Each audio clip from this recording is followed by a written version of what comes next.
তো কনভার্ট করতে গেলে সিম্পল একটা ফর্মুলা ইউজ করতে হবে। আমরা যে সেন্টার টু সেন্টার স্পেসিংটা আমরা পাই সেটা is equal to area of the use per, মানে আমাদের আগে যে ডিজাইনে দেওয়া ছিল 10 mm যদি বার দেওয়া থাকে সেটার এরিয়া বের করতে হবে, এবং এর সাথে লেন্থ অফ দ্য স্ট্রিপ, এবং নিচে আমাদের এটা দিয়ে ভাগ দিতে হবে যে টোটাল স্টিল রিকোয়ার্ড এটার এরিয়াটা।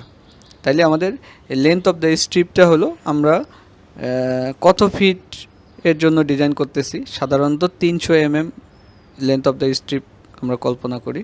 এরপরে আমাদের স্টিল রিকোয়ার্ড এস, তাহলে এইটা হচ্ছে যে আমাদের ওই যে আমরা লেন্থ অফ দ্য স্ট্রিপ নিয়ে ডিজাইন করতেছি এটার জন্য আমাদের যে রিকোয়ার্ড স্টিল এরিয়া সেটা।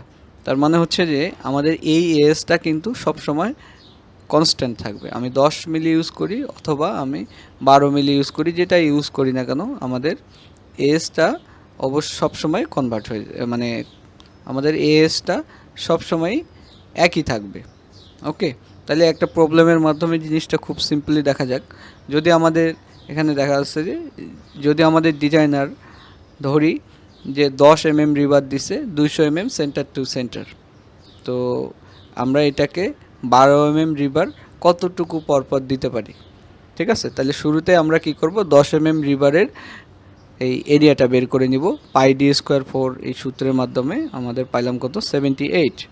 ওকে, তাহলে আমরা ওই ফর্মুলাতে আমরা চলে যাই। ফর্মুলার সেন্টার টু সেন্টার স্পেসিং কত দেখেন, ইজ ইকাল টু আমাদের 78.5, এটা হচ্ছে আমাদের ইউজ বারের এরিয়া পাইলাম। এরপরে লেন্থ অফ দ্য স্ট্রিপ আমাদের জানা আছে 300, এবং এর নিচে আমাদের এস রিকোয়ার্ড কত এটা কিন্তু আমরা জানি না।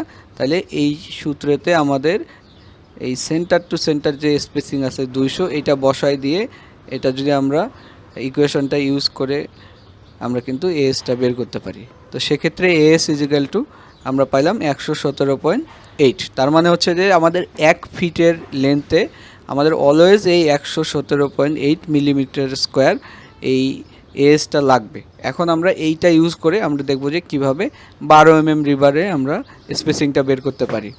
তো সেক্ষেত্রে 12 mm রিবারের স্পেসিংয়ের ক্ষেত্রে একই ফর্মুলা ইউজ করব। তো শুরুতে 12 mm রিবারের আমাদের এরিয়াটা বের করে নিতে হবে। এই দেখেন আমরা বের করলাম 113 পাই ডি স্কোয়ার 4 দিয়ে। তাহলে আমাদের কি কি জানা থাকলো, আমাদের এখানে এএস তো আগের ফর্মুলা থেকে বের করলাম, আমরা 12 mm রিবার বের করলাম এবং লেন্থ অফ দ্য স্ট্রিপ বের করলাম। তো এই সূত্রে আমরা যদি এটা বসাই দেই তাহলে কি পাইলাম, দেখেন যে স্পেসিংটা আমরা এটা যোগ বিয়োগ গুণ ভাগ করে আমরা পাইলাম কত, 288 mm। তার মানে হচ্ছে যে আমাদের ইজিলি কিন্তু কনভার্ট হয়ে গেল। তো এখন আমরা যে 10 মিলির জায়গায় আমরা 12 মিলি, 200-র জায়গায় 288 mm করে দেব। তো এভাবে কিন্তু আমরা সাইটের একটা রিবারের যে আমাদের যদি কোনো প্রবলেম থাকে এটা সলভ করতে পারি। তো আজকে যে ক্যালকুলেশনটা দেখালাম এটা আমাদের ডেসক্রিপশনে লিঙ্ক দেওয়া থাকবে, আপনারা লিঙ্ক থেকে এটা কিন্তু ডাউনলোড করে নিতে পারবেন। আসসালামু আলাইকুম।